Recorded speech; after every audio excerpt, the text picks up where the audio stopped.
And then so to kick us off, do you want to tell us your name and talk about where you're living?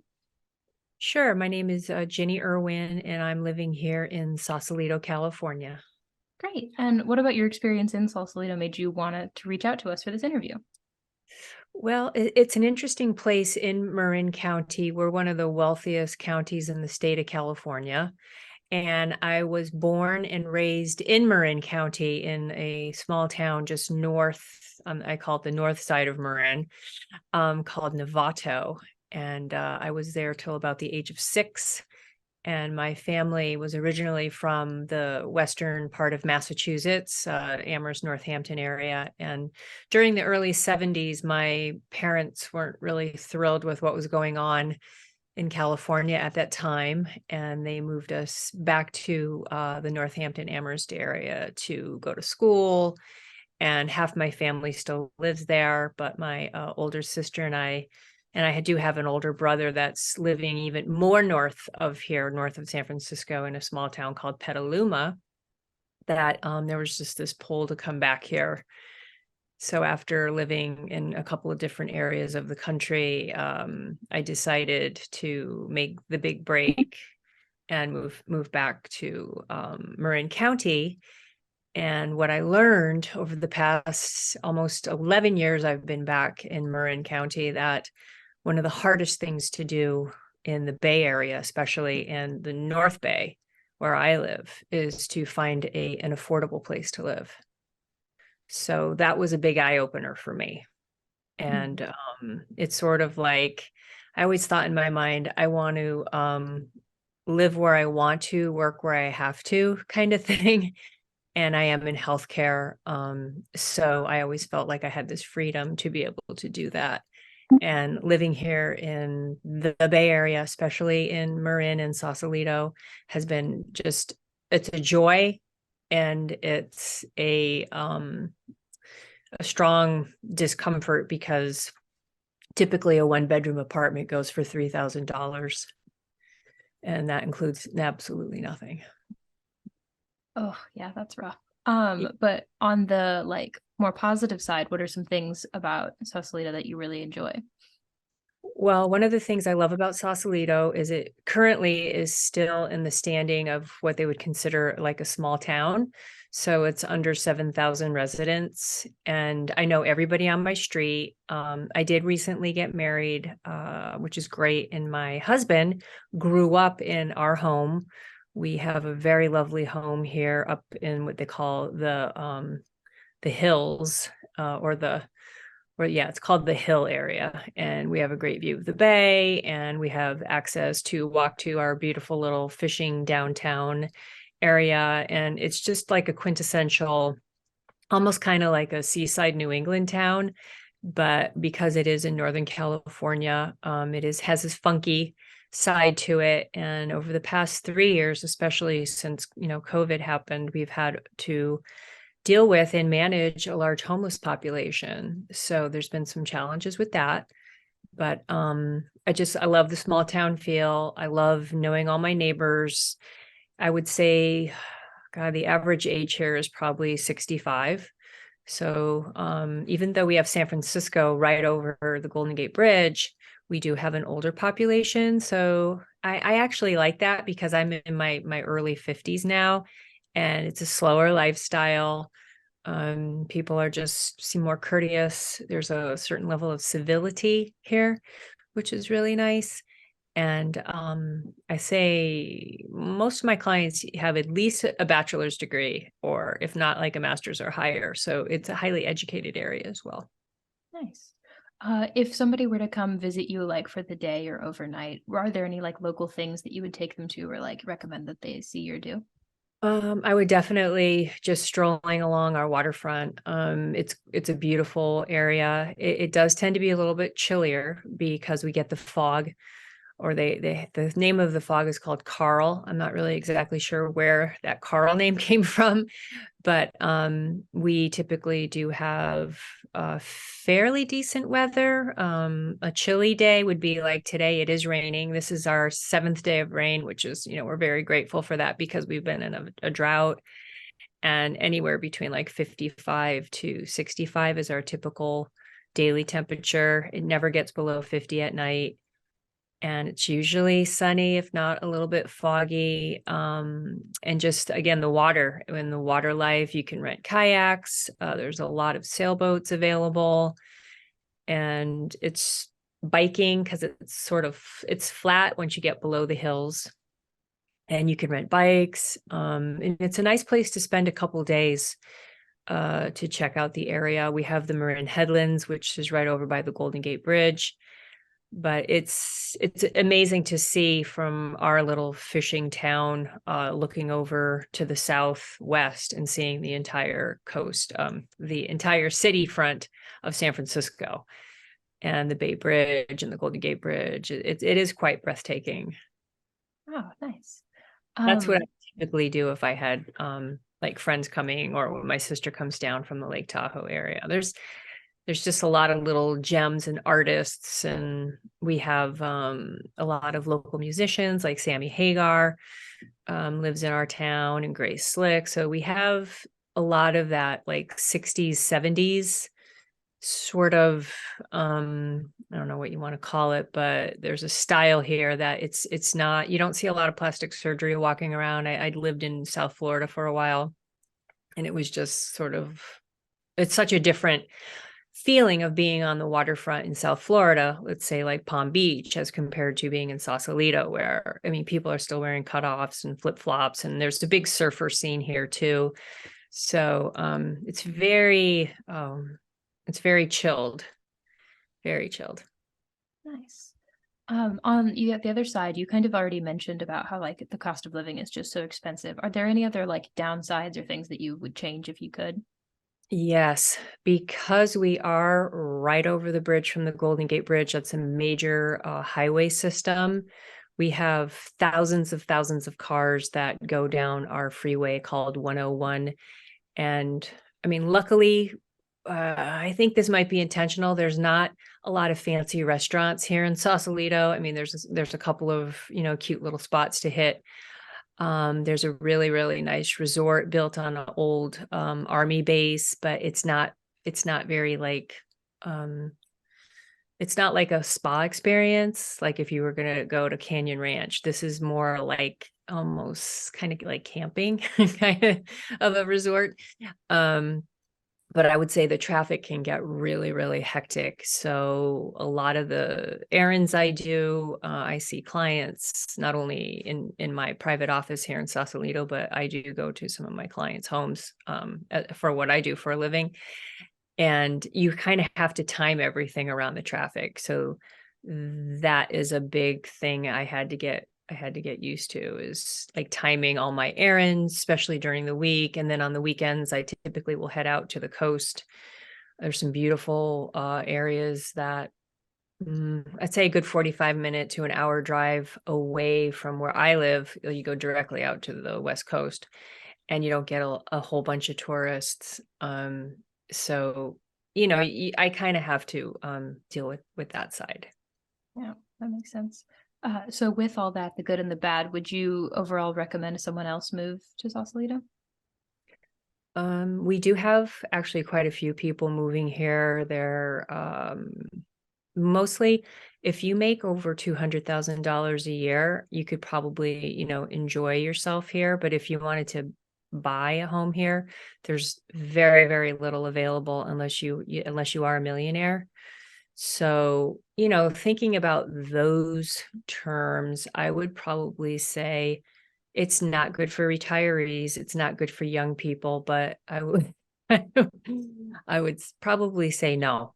Um, like the only reason why I'm basically staying here in Marin County and living here in a home is because I did get married to somebody that has grew up here his entire life. So he still has his family home that was built in 1947, which has been upgraded. But I wouldn't recommend moving here. No. All right, good to know. So where did you live before Sausalito, and like where else have you moved in the country? Oh, before I moved here to Marin County, I was living in Boca Raton, Florida, which I was very lucky. to live in Palm Beach County when it was still sort of sleepy and kind of unknown. So I had a really lovely home in Boca.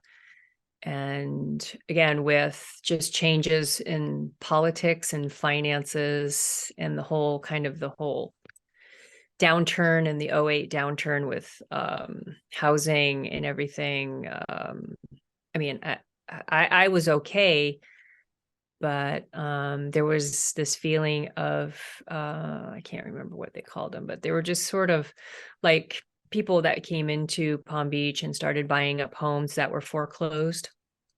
And we just started getting a lot of people from all over the world buying up properties. My last neighbor when I was in Boca was like somebody, I think, that was dealing in cocaine that bought this, big mansion on the Intercoastal Waterway. So, something about moving to those kind of fun, resort towns, I've learned to be aware of. And then before that, I was in Chicago, which I absolutely loved. And if I could go back to what I used to have, was I had a really lovely place in Chicago in the Gold Coast, right on the lakefront. Didn't need a car. I had one, but didn't use it much. And I also had the opportunity to purchase a home in Florida, in Palm Beach County, because it was, you could buy a place for 200,000 in Chicago, and you could buy a place for 200,000 in Palm Beach County, and you could have the best of both worlds. And then I also had the opportunity to have a place in Aspen, Colorado, which is another beautiful area. But again, it's all these places have changed so much. I have a dear friend that still lives in Aspen, and he was telling me that it's gotten overrun with people.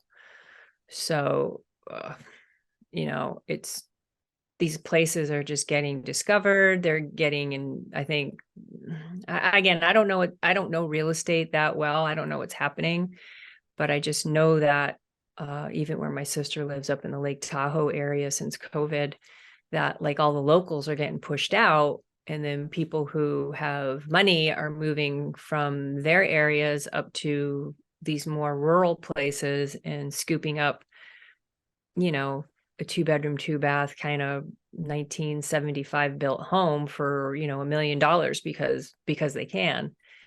And then that increases rent, and that increases the home prices around them. So regular people who live there are getting pushed out. So this is an interesting phenomenon, I believe, that is going around. I don't know about globally, but I think definitely in the United States right now. Wow, yeah. I don't know if you agree with that. Yeah, for sure. That definitely matches from what I've heard in a lot of these other interviews as well.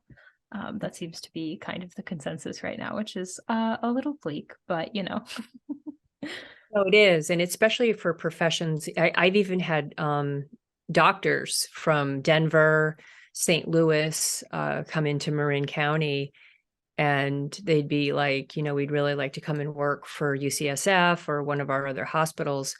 But if they sold their home, let's say outside of Denver for 300,000, you can't touch a mobile home here in Marin for 300,000. Like there's something broken here. You know what I mean? So we're not even getting some of the best medical professionals anymore.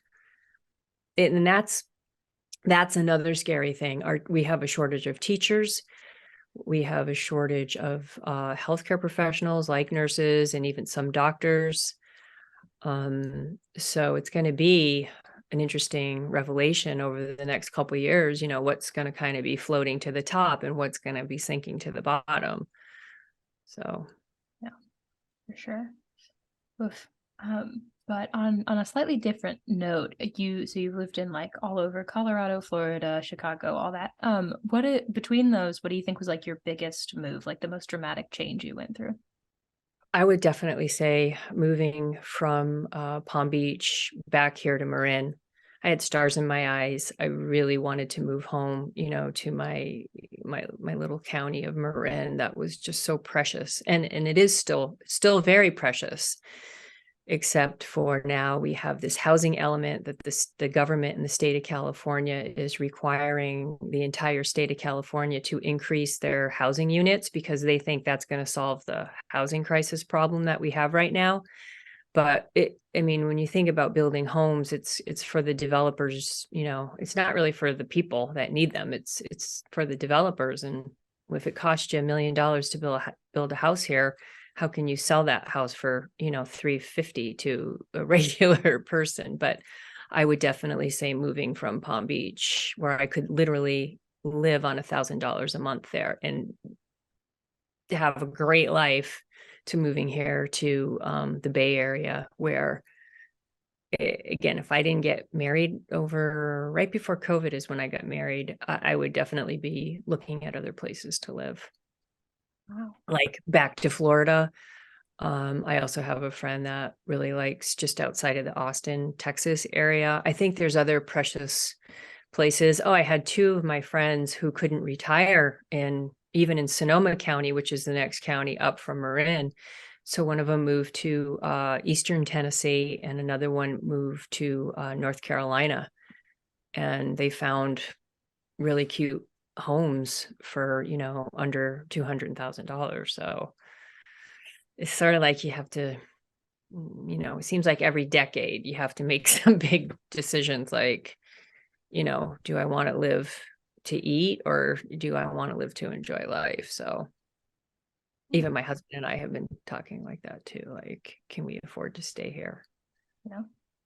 Do you have any advice for somebody who might be like in a similar place or making a similar move at some point in the future?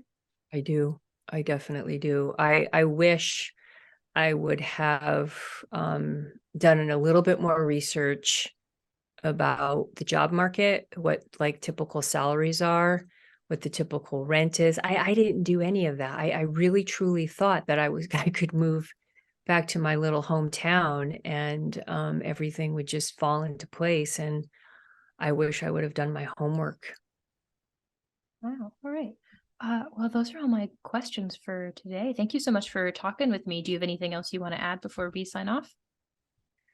Um, I would definitely just suggest to others, and I even suggested to a couple of my nieces that still live in New England who complain about the weather there, but they live in beautiful. When I talk about New England to my friends here in Marin, they're always like, "Oh, New England, it sounds so great." And oh, wow, I love your little, like you have a New England accent. And it's sort of like, you know what, try to make the best that you can where your home is, and just build up whatever you need in your home where you are right now. And then, travel. If you can save money, go out and travel. And like my brother Michael, who lives in Massachusetts, he has a beautiful home and a beautiful state park in Western Mass. And he and his wife, they'll go out and rent a place in, Costa Rica for 2 weeks, or they'll go to Hawaii. They've traveled all over the world, and they go and they'll rent, cute little cottages, either through a local place or I don't think they're doing, any of those other online places, but and just kind of go and explore and enjoy a place and, maybe go back 3 or 4 times and you get to kind of know people more and that kind of a thing. And just kind of, I would recommend just, make your home where you live the best it can be. Get out there, meet your neighbors. I joined the Parks and Rec Commission here in Marin County. So I'm kind of part of that fabric. When I was in Boca Raton, I worked with the community organization group for the city of Boca Raton. When I was in Chicago, I worked with our alderman because I like being involved in the community, and it enhances everything that you can have in your neighborhood and in your city. And it's just, you become part of the fabric of the community, and people ask you your opinion on things. And that's what I would recommend. Right. Wow. Well, thank you so much for talking with me. It was lovely to hear all your perspectives and get to know you a little better. Yeah, you too. Thank you so much. I Yeah, of really course. appreciate that opportunity. Of course. Have a great rest of your day. Bye. Thank you. Bye-bye.